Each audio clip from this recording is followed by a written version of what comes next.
দ্বিতীয় কথা হচ্ছে বৃহস্পতি আমাদের যে গুরু, সেটা মে মাস 2026 অব্দি, মে মাস 2026 অব্দি গুরু থাকছে আমার মিথুন রাশিতে।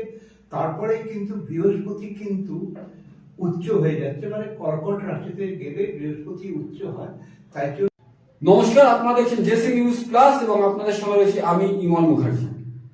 2025 শেষ হতে চলল, আর 2025 এবং 26-এর এই সন্ধিক্ষণে আমরা চলে এসেছি গড়িয়াহাটে।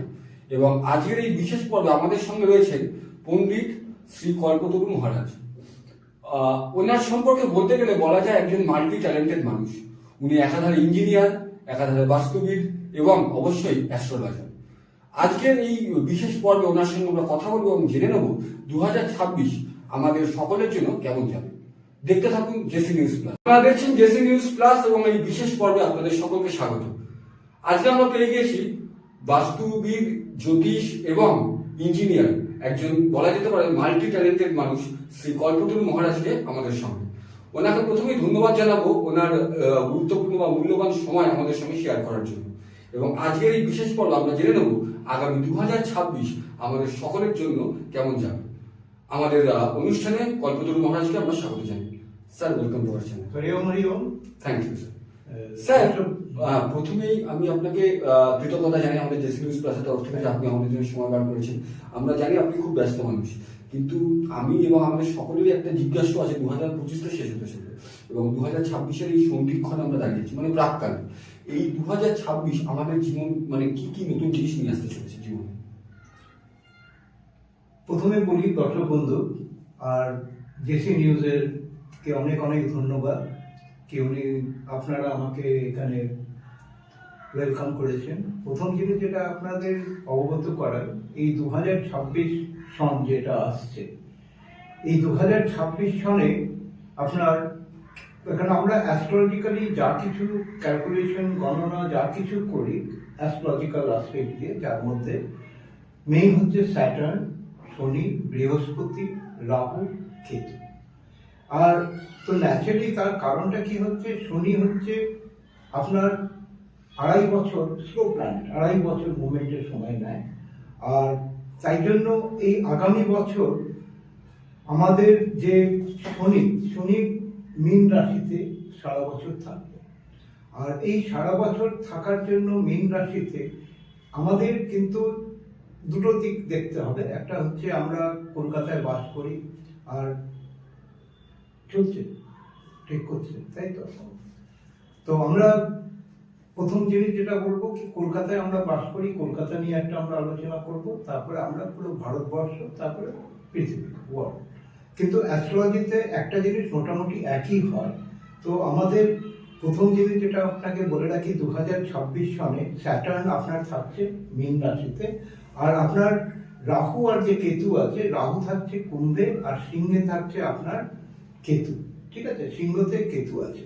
তো দ্বিতীয় কথা হচ্ছে বৃহস্পতি আমাদের যে গুরু, সেটা মে মাস 2026 অব্দি, মে মাস 2026 অব্দি গুরু থাকছে আমার মিথুন রাশিতে। তারপরে কিন্তু বৃহস্পতি কিন্তু উচ্চ হয়ে যাচ্ছে, মানে কর্কট রাশিতে গেলে বৃহস্পতি উচ্চ হয়। তাই জন্য এই কর্কট রাশিতে যাওয়ার পরই দেখবেন আমাদের ভারতবর্ষে অনেক কিছু যে সিনারিও চেঞ্জ হবে। ইভেন আমাদের ভারতবর্ষের সব দিক থেকে আমি একটাই কথা বলবো কি, আমরা আর্থিক উন্নতি থেকে শুরু করে, মানে ভারতবর্ষের আমি আর্থিক উন্নতির কথা বলছি, ইভেন নতুন আপনার প্রজেক্ট থেকে শুরু করে নিয়ে ইভেন আরেকটা জিনিস যেটা নতুন, যেটা পরিবর্তন, মানে রাজনৈতিক পরিবর্তনও একটা বিশালভাবে একটা আসবে।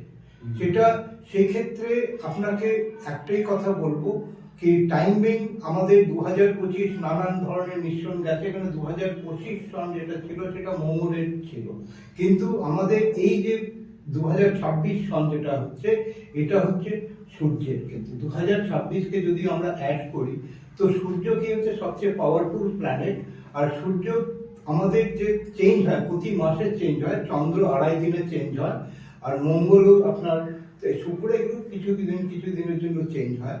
তো মেইন হচ্ছে এই আগামী বছর যে আমাদের ভারতবর্ষের জন্য এটা একটা খুব ভালো পরিবর্তনের দিন আসছে। আর সব দিক থেকে মানে আপনি টেকনিক্যালি বলুন, আপনি এডুকেশন বলুন, ইভেন ইনফ্রাস্ট্রাকচার বলুন, সব দিকে কিন্তু এটা একটা খুব ভালো দিক আমরা দেখতে পাচ্ছি। এবার আপনাদের বলি, দেখুন অ্যাকচুয়ালি ম্যাক্সিমাম লোকে কিন্তু চায় কি আমার রাশিফল কেমন হবে, তাই তো? মানে ম্যাক্সিমাম লোকে কিন্তু ওতেই ইন্টারেস্টেড, একদমই তাই। তাই না? যে আমার রাশি, যেমনি মেষ রাশি, বৃষ রাশি। তো আপনাকে প্রথমে যেটা বলে রাখলাম কি শনি, কারণ স্যাটার্ন ইজ একটা এই ঘোর কলিযুগে কিন্তু স্যাটার্ন, রাহু, কেতু এই তিনটে প্ল্যানেটই কিন্তু মানুষকে রাজাও বানায় আবার ফকিরও বানায়। তো ন্যাচারালি এই প্ল্যানেট কি পজিশন সেই অনুযায়ী আমি বিশ্লেষণ করে বলছি। প্রথম যেটা হচ্ছে মেষ রাশি। মেষ রাশির স্যাটার্ন কোথায় বসে আছে? 12th হাউসে বসে আছে, মানে দ্বাদশ ঘরে বসে আছে। তো মেষ রাশির এবছরে কি হবে? নানান ধরনের আপনার সমস্যা দেখা দেবে, কিন্তু মেষ রাশির জাতক জাতিকারা যারা বাইরে আছে, নিজের জন্মস্থান থেকে বাইরে আছে, তারা কিন্তু ভালো ফল পাবেন, কিন্তু তাদের একটু স্নায়বিক, শারীরিক, মানসিক একটু অসুস্থতার লক্ষণ দেখা যাবে। ইভেন আর্থিক দিক থেকেও এনাদের যেমনি আর্থিক উপার্জনও যেমনি হবে, কিন্তু সেই আর্থিক উপার্জনের যতটা আয় হবে আবার ততটা কিন্তু ব্যয় হবে। মানে আচ্ছা স্যার, তাহলে আমি জিজ্ঞেস করছি, যারা মেষ রাশির জাতক বা জাতিকা তারা যদি বিদেশে সেটেল থাকে, এটা কি তাদের জন্য প্রযোজ্য? হ্যাঁ, তাদের জন্য প্রযোজ্য। ইভেন তাই না, জন্মস্থান থেকে মানে ভারতবর্ষ, সবাই কলকাতায় জন্ম, কিন্তু সে বম্বেতে আছে, দিল্লিতে আছে, আমি সে কথা বলতে চাইছি। কারণ আমাদের অ্যাস্ট্রোলজিক্যাল অ্যাসপেক্টে যখনই আমরা ক্যালকুলেশন করি, date of birth, birth time আর বার্থ প্লেস নিয়ে আমরা ক্যালকুলেশন করি। তো মেষ রাশির জাতক জাতিকাদের মোটামুটি সময় ভালোই চললেও প্রথম যেটা হচ্ছে, আরেকটা জিনিস যেটা হচ্ছে স্যাটার্ন কোথায় বসে আছে? মিনে বসে আছে, দ্বাদশ ঘরে। তো এখন মেষ রাশির কিন্তু শনির সাড়ে-সাতিও চলছে, তাই জন্য শনির সাড়ে-সাতি প্রতিকারও দরকার। আর শনির যে সাড়ে-সাতি, স্যাটার্নের যে সাড়ে-সাতি মানে হচ্ছে 7.5 বছর একটা জাতককে এফেক্ট করে। এই 2.5 বছর যতক্ষণ এই মীন রাশিতে আছে, মেষ রাশির ফার্স্ট ফেজ কি করে? স্যাটার্ন মানুষের মাথাকে এফেক্ট করে, তাই জন্য ওনার মানে এই জাতক জাতিকাদের একটু রেগে যাওয়া, মাথা যন্ত্রণা, সিনোসিস প্রবলেম, এই ধরনের প্রবলেম হয়। রেগে যাওয়া মানে রাগটাও খুব মানে বাজে জিনিস। তাই জন্য কি হয় কি, স্যাটার্ন যখন মাথায় যখন 2.5 বছর থাকে, তখন জাতকরা একটু বিভ্রান্ত হয়ে থাকে, কনফিউজ হয়ে থাকে। আর মানুষের এই যে বিভ্রান্তি, মতিভ্রম, এটা কিন্তু খুব বাজে জিনিস, কারণ confusion is a very bad thing. তাই জন্য মেষ রাশিদেরকে সবসময় বলবো কি আপনারা নিজের এই শনি সাড়ে-সাতিকে কাটাবার জন্য একটু মেডিটেশন করবেন। মেডিটেশন হচ্ছে কিন্তু আলটিমেট থিং। এই মেডিটেশন যদি আপনি করেন, দেখবেন আপনার মন শান্ত থাকবে। ইভেন কি মুদ্রা করবেন কি না সেটা ন্যাচারালি আলোচ্যর বিষয়। আর মেষ রাশির মোটামুটি একটা জিনিস আপনাকে বলে রাখছি, এবছরে মোটামুটি যখন বৃহস্পতি যখন উচ্চ হয়, মে মাসে যখন কর্কটে যখন ঢুকবে, তখন আপনাদের সময়টা ভালো যাবে। তার কারণটা কি হচ্ছে, ইভেন আপনি এও হতে পারে কি আপনার মানে বাবা মা অথবা মানে পিতৃকুল থেকে অথবা শ্বশুর বাড়ির থেকে যাদের বিয়ে হয়ে গেছে, তাদের কিন্তু কিছু প্রাপ্তি যোগ আছে। তো এই হলো মেষ রাশির ওভারঅল একটা ইয়ে। এবার আমি চলে আসবো বৃষ রাশি। পণ্ডিতজি, মেষের পরে তো আসে বৃষ রাশি। হ্যাঁ, এই বৃষ রাশি যারা জাতক জাতিকা তাদের সম্পর্কে যদি বলেন। প্রথম যেটা হচ্ছে, কারণ আমরা যা বার্ষিক যে আমরা ফলাফল ফোরকাস্টিং করি, আমি যেটা বললাম 4টে মেইন প্ল্যানেট হচ্ছে শনি, বৃহস্পতি, রাহু আর কেতু। তো শনি, বৃষ রাশির জন্য শনি হচ্ছে একাদশ স্থানে, যেটা খুবই ভালো। এবছর 2026-এ বৃষ রাশির হচ্ছে গোল্ডেন টাইম সর্বদিক থেকে। খালি মে মাসে যখন বৃহস্পতি যখন কর্কটে ঢুকবে উচ্চ রাশিতে, তখন কি হবে, একটু পারিবারিক একটু সমস্যা, ভাই বোনেদের সাথে যোগাযোগও হবে, কিন্তু একটু ভালো দিকও আছে আবার খারাপ দিকও আছে। তো বৃষ রাশির ওভারঅল আমি একটাই কথা বলবো কি, এনাদের ক্যারিয়ার অনুযায়ী খুব ভালো সময়, ইভেন নতুন অপরচুনিটি পাবেন এনারা বৃষ রাশিরা। এই আরেকটা জিনিস যেটা সবচেয়ে জিনিস বলে রাখি, এবছর এনাদের এত আর্থিক উন্নতি হবে মানে এনারা নিজেরাও ভাবতে পারবেন না কি এই অর্থ কোত্থেকে আসছে। তো বৃষ রাশির মানে সময় ওভারঅল খুব এক্সেলেন্ট টাইম। খালি এনাদেরকে একটু টেক কেয়ার কি করতে হবে, এনারা কিন্তু একটু গলার প্রবলেম হতে পারে, গলা দাঁত এই ধরনের জাতীয় প্রবলেম হওয়ার জন্য, আর থাইরয়েডের প্রবলেম হতে পারে। তো গলা জাতীয় সংক্রান্ত জিনিসকে টেক কেয়ার করার জন্য আমি একটাই কথা বলবো, ন্যাচারালি গলাকে আমরা সবাই জানি গলাকে কি করে ঠিক রাখতে হয়। গলা ভয়েসের জন্য জলে জলে গার্গল করা, মন দিয়ে ইভেন গলাকে ঠিক জোশকি মধু ইয়ে করা। তো একটা জিনিস মাথায় রাখবেন কি, প্রথম জিনিস হচ্ছে কি আমরা চাষ করে আমি একটু ডাইভার্ট হয়ে অনেক সময় কথা বলি, তার কারণ কি হচ্ছে আমি কায়াকল্পেরও কাজ করি, আয়ুর্বেদিক ভেষজ নিয়ে বেশি কাজ করি। আমি কিন্তু নিজে অ্যালোপ্যাথিক খাই না, কিন্তু আমি টোটালি আয়ুর্বেদিক অ্যান্ড হোমিওপ্যাথিক কয়েকটা কিন্তু আয়ুর্বেদিক জিনিস নিয়েই আমি সবাইকে সেই রেমেডিগুলো দিই, যাতে মানুষ কম খরচায় যাতে নিজের শরীরটাকে সুস্থ রাখতে পারে। একদম। তো আরেকটা যেটা হচ্ছে সবচেয়ে বড় জিনিস হচ্ছে বৃষ রাশির এবছরটা খুবই ভালো জিনিস, কিন্তু একটা জিনিস মাথায় রাখতে হবে, বৃষ রাশিতে যেন ওনারা তাড়াহুড়ো যাতে না করে। তাড়াহুড়ো মানে কি, ন্যাচারালি যখনই মানুষের গ্রোথ হয় তো কি হয়, গ্রোথ হওয়ার সময় তারা কিন্তু বিভ্রান্ত হয়ে পড়ে। তখন অনেক সময় বলে কি আমি তো অনেক কিছু পাচ্ছি, আরো বেশি যেন পাই। কারণ আরেকটা জিনিস যেটা হচ্ছে লোভ সম্বরণ করতে হবে, কারণ লোভে পাপ, পাপে মৃত্যু। এটা খুবই গুরুত্বপূর্ণ। তো ন্যাচারালি বৃষ রাশিদেরকে প্রথম জিনিস হচ্ছে যেন তাড়াহুড়ো না করে, আর দ্বিতীয় হচ্ছে যাতে মনে যাতে অহংকার না আসে। কারণ মানুষের উন্নতি হলেই কিন্তু মানুষ কি মনে করে, অনেক টাকা এসে গেলে তখন মনের মধ্যে একটা। তো এই হলো বৃষ রাশি ফলাফল সারা বছর মোটামুটি।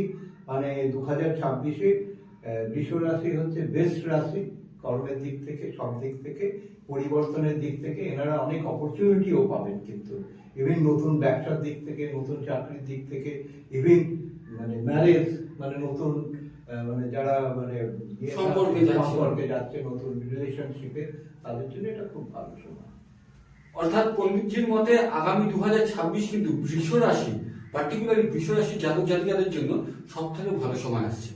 তাদের শুধু একটা কথাই মাথায় রাখতে হবে, তারা যেন অহংকার না করেন, অর্থাৎ লোভ সম্বরণ করতে হবে।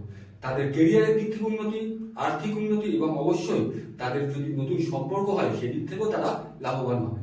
বৃষ রাশির জন্য খুবই ভালো সময় আসে 2026। এবার আমরা চলে যাব পরবর্তী রাশির ব্যাপারে।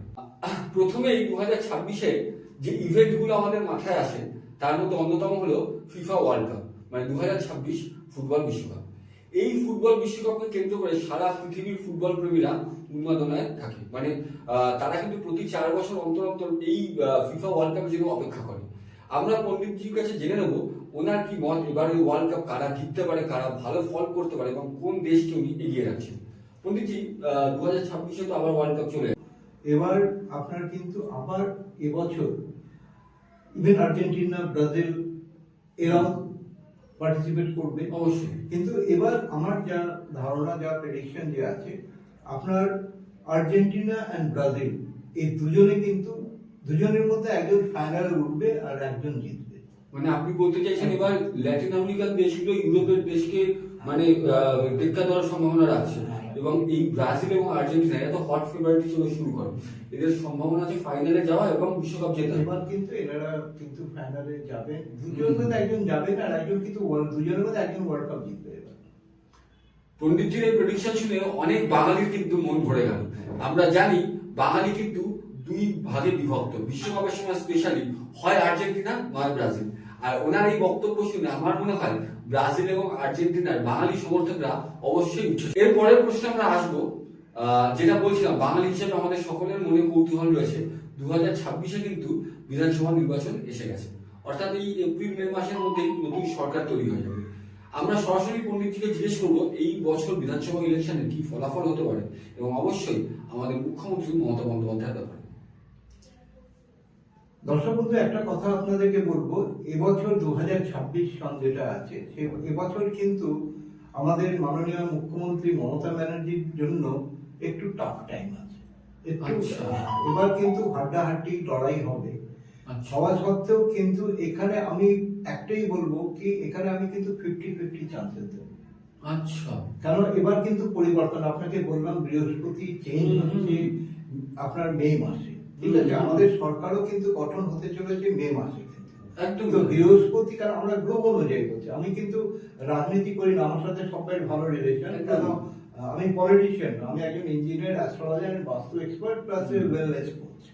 তো ন্যাচারালি কি হচ্ছে, এবছরটা 2026 সনটা মানে প্রচুর হাড্ডাহাড্ডি হবে, আর একটা মানে পরিবর্তন হওয়ার চান্সেসও কিন্তু বেশি আছে, কেন যেহেতু বললাম বৃহস্পতি আপনার চেঞ্জ হচ্ছে। তো আমি একটাই কথা বলবো, কিন্তু আরেকটা জিনিস, এই মানে পলিটিক্যাল অ্যানালিসিসের মধ্যে আমি স্টাডি করে দেখেছি, এবার কিন্তু একটা থার্ড পার্টি কিন্তু এর মধ্যে ইনভলভ হবে, এই সরকার কি সরকার গঠন করবে তার উপর নির্ভর করছে। আমি এই বলে এখানে সবাইকে প্রণাম, অভিনন্দন, সবাই ভালো থাকুন, 2026 যেন আপনারা ভালোভাবে কাটান, এই বলে আমি এখানে বিরাম দিচ্ছি। হরি ওম, হরি ওম। ধন্যবাদ পণ্ডিতজি। আপনারা শুনছিলেন কল্পতরু মহারাজের বক্তব্য। আমরা যেটা বুঝতে পারলাম, 2026-এ কিন্তু বড়সড় একটা রাজনৈতিক পরিবর্তন আসতে চলেছে এই ওয়েস্ট বেঙ্গলে, অর্থাৎ পশ্চিমবাংলায়। আপনারা ছিলেন জেসি নিউজের এই স্পেশাল পর্বে। 2025 এবং 26-এর এই সন্ধিক্ষণে আমাদের সঙ্গে ছিলেন শ্রী শ্রী কল্পতরু মহারাজ। ওনাকে আন্তরিকভাবে কৃতজ্ঞতা জানিয়ে আমাদের এই অনুষ্ঠান এখানেই শেষ